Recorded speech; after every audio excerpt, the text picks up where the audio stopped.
कि एक तो भारत सरकार की बुद्धि पर आपको इतना भरोसा होना चाहिए कि जो हम कानून लाए हैं उस कानून लाने का अधिकार भारत सरकार को है। यह मैं पहले भी कह चुका हूं।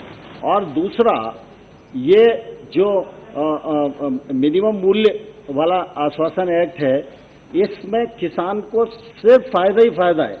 आज मैं आपको, पूरे देश को ये बताने आया हूं कि हमने 3 कृषि कानूनों को वापस लेने का, रिपील करने का निर्णय लिया है। इस महीने के अंत में शुरू होने जा रहे संसद सत्र में, इसी महीने में, हम तीनों कृषि कानूनों को रिपील करने की संवैधानिक प्रक्रिया को पूरा कर देंगे।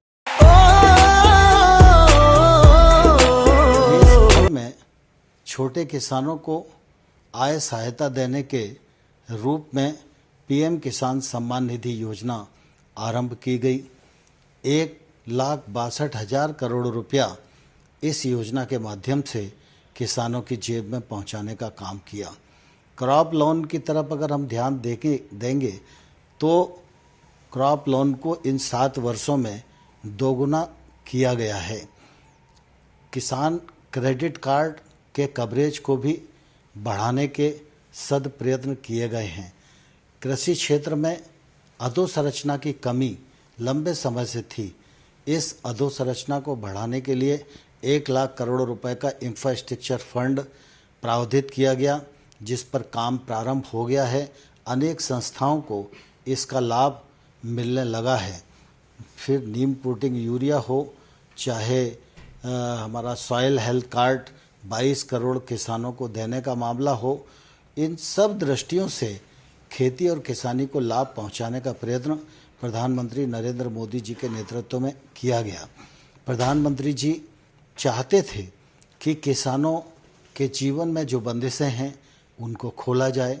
इस दिशा में अनेक कृषि अर्थशास्त्रियों ने, वैज्ञानिकों ने लंबे समय तक अध्ययन किया और इसके परिणाम स्वरूप प्रधानमंत्री जी कृषि सुधार की दृष्टि से 3 कानून लेकर आए, जिनको लोकसभा और राज्यसभा ने पारित किया।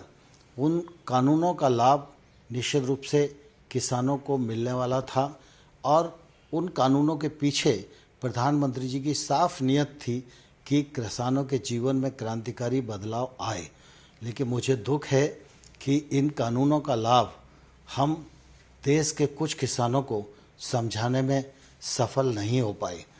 मैं इस अवसर पर उन लोगों को भी धन्यवाद देना चाहता हूं जिन्होंने हमारे साथ मिलकर, कृषि अर्थशास्त्रियों ने, वैज्ञानिकों ने, किसान संगठनों ने इन लाभों को समझाने की कोशिश की।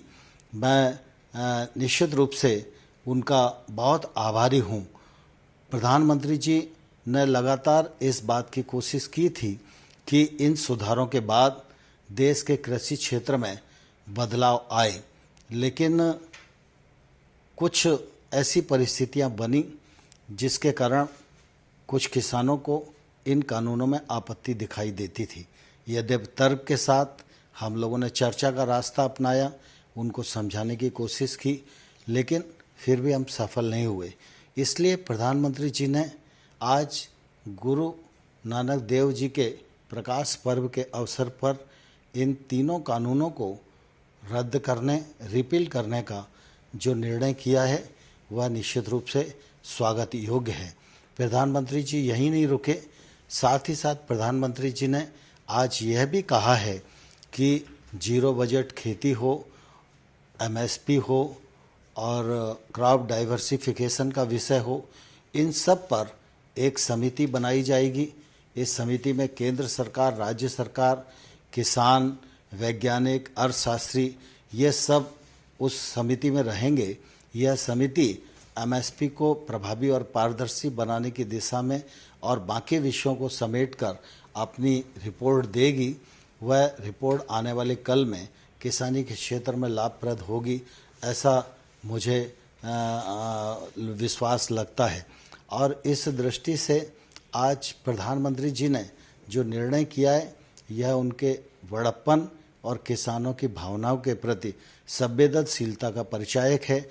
मैं इस ऐतिहासिक निर्णय के लिए प्रधानमंत्री जी का हृदय से धन्यवाद करता हूं, आभार प्रकट करता हूं।